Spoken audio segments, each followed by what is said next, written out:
Hey everybody, Teresa here from Inspiration Cards, and I'm going to do a little something different today. I realized, actually my daughter made me realize, that I've never shown you guys my craft space. So I'm going to give you a bit of a tour, and for those of you that have a small craft room, this might be of particular interest to you, because despite, kind of what you see behind me, which is very kind of deceiving, I have quite a small craft room. So what do I mean by that? Let me flip this around and I will show you. All right, so here is the craft space slash office.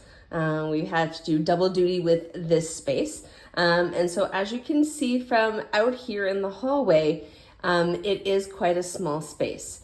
So I've been doing a little bits kind of here and there over the last few years since we moved in, to really try and maximize space. Obviously, the first thing that you'll notice that I did to maximize space is the desk and shelving units that I've got in there. So let me get in a little closer so you can get a closer look. So IKEA, right? Most of us know IKEA is a crafter's best friend. So this is just a couple of the Calyx units, and they actually have a desk designed to connect right to those Calyx units. And thankfully for me, it fits perfectly with maybe 1.5 inches, 2 inches to spare. So of course, I loved this because it fits the space and because it helps me maximize storage, given that I don't have a lot of space for all kinds of shelves and shelving units and things like that. So you can see those 4 bottom units kind of close to the door right there, those guys there. So that's where I've been doing some of my stuff so far. So in the 2 drawers, those are actually where I keep my stamp sets. So the top drawer is current. And then down below, because there are some stamp sets I just can't part with, as you can see, there's a few. These are all retired. Now I should point out that this is not the only area in my house that has my craft supplies. Our basement has a whole bookshelf and a whole other unit filled with scrapbooking supplies, because that's how I started, retired stamp sets, old paper pumpkin kits, you name it, craft supplies, I probably have it. So this is just a little peek at what I have. So, and on those bottom 2 shelves, I got a couple of Calyx inserts to divide those 2 squares in half. They work out really nicely. Again, right, just gotta try to maximize the space as much as I can.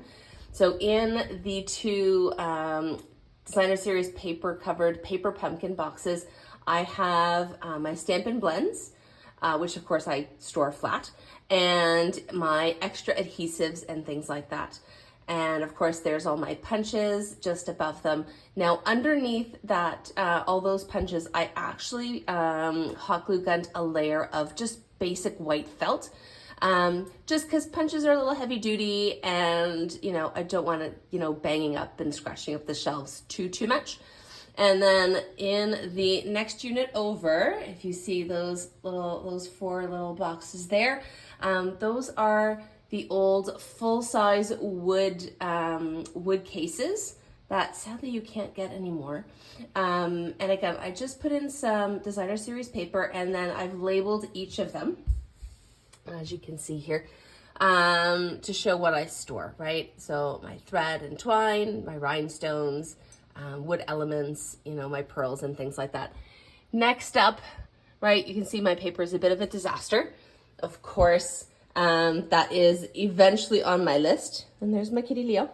I know exactly what I want. It's from Stampin' Storage in the US. One day I will figure out a way to not have it cost me an arm and a leg to ship it up here. But in the meantime, that square is a bit of a disaster. Right, you're gonna see, there are a couple of spaces that are a little bit messy. Of course, I've got stacks and stacks of cards. If you need a card, drop a comment, let me know. I'd be happy to help you out. And then if we turn around to see the other side here, so I've got the filing, just the little file holders I picked up from Staples. Again, right, trying to kind of reduce the amount of space that stuff takes up.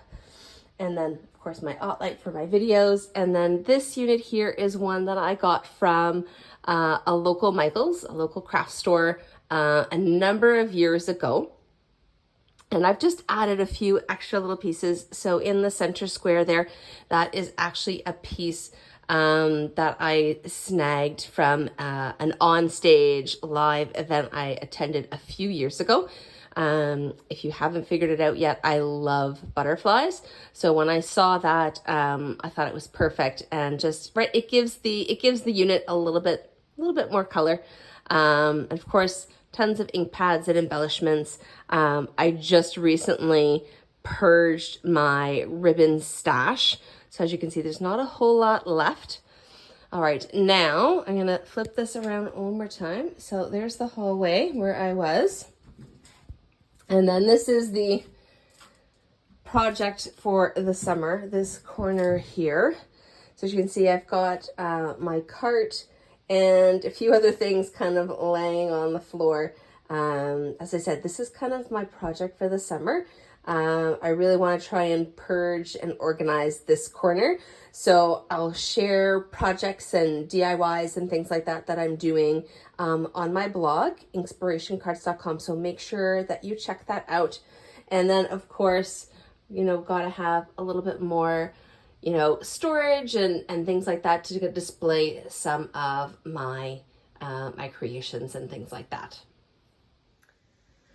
So there you have it. I hope you liked the tour of my little craft space, and I hope you enjoyed the tips that I shared to help maximize if you have a small craft space as well. And if you have any tips, if you have a small craft space and have some ideas and tips for me, I would love to hear them. So drop them in the comments below. And of course, you can check out my projects and things like that that I like to share on social. I can be found at Inspiration Cards on both Facebook and Instagram. And of course, don't forget to like, share, and subscribe to my channel. See you soon.